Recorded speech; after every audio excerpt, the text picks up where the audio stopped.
কি এমন আছে তুই কে আমার সিনেমায়? শহর জুড়ে তুই কে আমার, তুই কে আমার।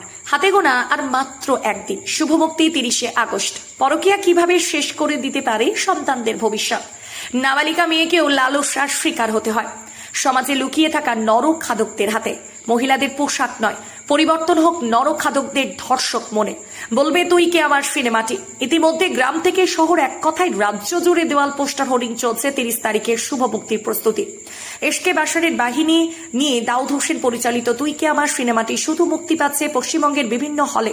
অসাধারণ অভিনয় করেছেন নবাগত বিশাল ও নবাগত আনিশা। পাশাপাশি অভিনয় করেছে দেবা ব্যানার্জি, অভিক ভট্টাচার্য, চেন্টু সহ আরো অনেকে। ফলকে এন্টারটেনমেন্ট প্রযোজিত তুই কে আমার সিনেমাটি নিয়ে কৌতূহল শুরু হয়েছে। কি আছে এমন তুই কে আমারে? জানতে হলে আসতে হবে আগামী শুক্রবার অর্থাৎ 30 আগস্ট। হ্যাঁ, ওরা আমাদের একা ফেলে কোথায় গেল? ওরা